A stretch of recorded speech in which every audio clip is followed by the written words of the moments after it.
नमस्कार साथियों, स्वागत है आपका आपके अपने YouTube प्लेटफॉर्म पर।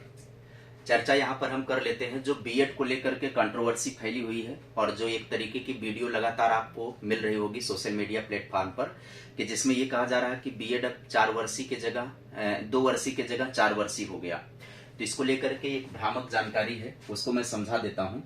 भारतीय पुनर्वास परिषद जो कि विशिष्ट शिक्षा को लेकर के जाना जाता है, भारतीय पुनर्वास परिषद दिव्यांग जनों को पढ़ाए जाने के लिए जो प्रशिक्षण का मानक तय करता है, उस भारतीय पुनर्वास परिषद ने बीएड को 4 वर्षीय कर दिया है। बाकी अदरवाइज जितने लोग भी बीएड करते हैं वो नेशनल एजुकेशन पॉलिसी से प्रेरित होगा। अगर वो परास्नातक कर लेते हैं, पीजी कर लेते हैं तो उनका 1 वर्षीय होगा। ग्रेजुएशन के बाद जितने लोग करेंगे 2 वर्षीय डिप्लोमा होगा। इसके बाद इंटरमीडिएट के बाद जितने लोग करेंगे वो 4 वर्षीय बीएड करेंगे। यही मानक है बीएड का। बाकी जो 4 वर्षीय माहौल है वो भारतीय पुनर्वास परिषद का जो विशिष्ट बीएड करने जाएंगे उनका लेकर के वो मानक आया हुआ है। इसके अलावा हम आपको एक और जानकारी साझा करने चाहेंगे टेट की परीक्षा को लेकर के। टेट की परीक्षा को लेकर के आपको भी पता है कि ये पहले जो सीटेट होता था यह ऑनलाइन होता था, लेकिन पिछले 2 सत्र से ऑनलाइन के जगह पर यह ऑफलाइन हो गया था। असल में ऑनलाइन परीक्षा कराए जाने को लेकर के सीबीएसई ने एक तरीके से सहमति नहीं जताई। सीबीएसई उसको लेकर के तैयार नहीं हुआ, इसलिए सीबीएसई ने ऑफलाइन उसको करवा दिया। अब इसको लेकर के एनसीटीई लगातार बैठकें कर रहा है और इसको एक बेहतर डिसीजन की तरफ ले जाया जा रहा है कि परीक्षा तो ऑनलाइन ही होनी चाहिए, क्योंकि एनईपी 2020 में टेक्नोलॉजी को महत्वपूर्ण जगह दी जा रही है।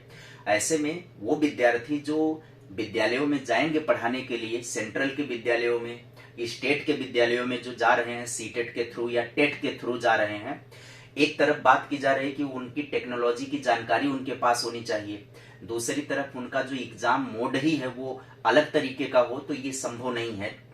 इसको लेकर के एनसीटीई सख्त है। इसका मतलब है कि जो आने वाला सीटेट का एग्जाम होगा अब उसे सीबीएसई कंडक्ट नहीं कराएगा। अब ये जिम्मेदारी दी जा रही है एनटीए को, क्योंकि एनटीए कई ऐसे एग्जाम करवाता है जो कि बड़े लेवल के एग्जाम होते हैं और सबको ऑनलाइन ही करवा करके ये समाप्त कर देता है। तो एनटीए इस एग्जाम को कंडक्ट करवाने वाला है। आने वाला जो सीटेट होगा वो एनटीए करवाएगा, ऑनलाइन होगा उसका टेस्ट, और वो एक ही दिन में संपन्न कराने का प्रयत्न कर रहा है। उस पर योजनाएं बनाई जा रही हैं कि पूरे देश में एक दिन में वो परीक्षा हो जाए, ताकि किसी भी तरीके की जो पारदर्शिता और विश्वसनीयता है वो खतरे में ना जाए। दूसरी चीज है कि अब एनसीटीई एक और मीटिंग इस बात पर कर रहा है कि चूंकि जो विद्यालय में सीटेट क्वालिफाई होकर के लोग जा रहे हैं, एक तो सीटेट में क्वालिफाई का अनुपात बहुत बढ़ता जा रहा है, 25 से 33-35% लोग क्वालिफाई कर जा रहे हैं, और ये कैंडिडेट जब टीचर बन रहे हैं तो इनके पास आधारभूत जानकारियां ही नहीं है।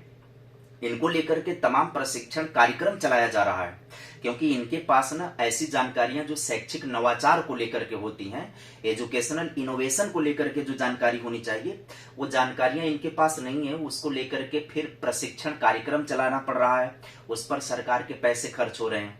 तो एनसीटीई पाठ्यक्रम को लेकर के भी चिंतित है कि अब जो टीचिंग एग्जाम से रिलेटेड जो पात्रता परीक्षाओं का आयोजन हो रहा है उसका एक राष्ट्रीय स्तर पर पाठ्यक्रम ऐसा निर्मित किया जाएगा कि ऐसे कैंडिडेट क्वालिफाई हों कि 100 में से भले 10 लोग क्वालिफाई हों, लेकिन जो क्वालिफाई हों पूरी तरह से क्रीम कैंडिडेट हों, जिनको अलग से किसी भी प्रकार के ट्रेनिंग की जरूरत ना हो, ऐसे लोग क्वालिफाई होकर के जाएं।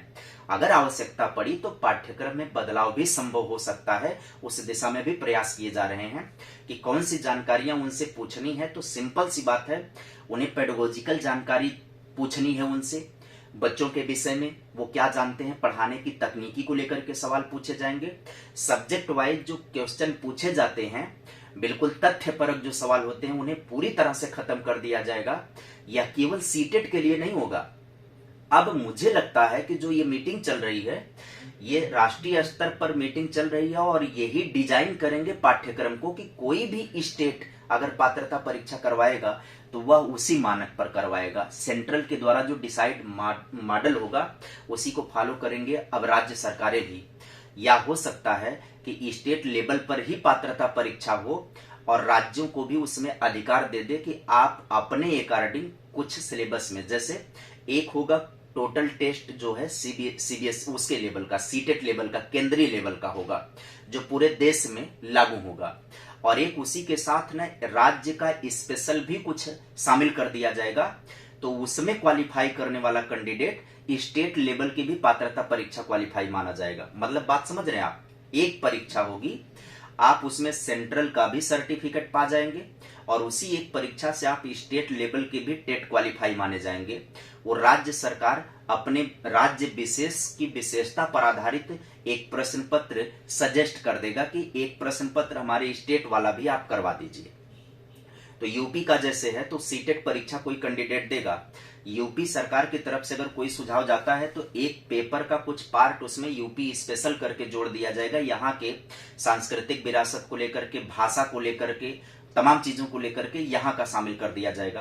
तो उसी के साथ साथ आप केंद्रीय लेवल की भी पात्रता परीक्षा क्वालिफाई माने जाएंगे और आप राज्य स्तर की भी परीक्षा क्वालिफाई माने जाएंगे। मुझे लगता है कि आने वाले समय में अलग अलग स्टेट जो पात्रता परीक्षाएं करवाते हैं अब ये नहीं होगी, और यदि होगी उस मीटिंग में अगर निष्कर्ष निकाला भी जाएगा कि अगर स्टेट को स्वतंत्र किया जाए कि वो परीक्षाएं अपनी करवाएं, तो स्टेट भी वही पाठ्यक्रम फॉलो करेगा जो सेंट्रल डिसाइड करेगा। बस केवल वो कुछ विशिष्टता अपनी शामिल करने के लिए उन्हें अधिकार प्राप्त होगा समवर्ती सूची का विषय होने के कारण। जैसे भाषा को लेकर के राज्य अपना निर्धारण कर सकता है उसके मानक को, ठीक है, और उस राज्य विशेष की जानकारियों को लेकर के राज्य अपना डिसाइड कर सकता है। बाकी जो सेंट्रल लेवल पर डिसाइड होगा पाठ्यक्रम वो वही रहेगा। कुल मिला जुला करके बात कुछ ऐसी बन रही है कि आने वाला जो समय होगा पात्रता परीक्षाओं को लेकर के वो बहुत टफ समय होने वाला है। इतना आसानी से अब लोग क्वालिफाई नहीं करेंगे पात्रता परीक्षाओं को। सीटेट भी जो अभी तक क्वालिफाई का अनुपात है ना वो घट जाएगा, ये टफ से टफ हो जाएगी परीक्षा। इसलिए 24-25 का जो दौर होगा ना, ये टीचिंग एग्जाम से रिलेटेड कैंडिडेट के लिए एक कठिन दौर शुरू हो रहा है। आपके मानक पूरे के पूरे बड़े हार्ड कर दिए जाएंगे। अब जिसके पास स्किल होगी, जिसके पास जानकारी होगी, वही टीचर बनेगा। बाकी जितने लोग बीएड बीटीसी करके भीड़ एक खड़ी हो जा रही है, उस भीड़ का कोई मतलब नहीं रहेगा। मेहनत का मतलब रहेगा, स्किल का मतलब रहेगा। ये जानकारी निकल करके आ रही है।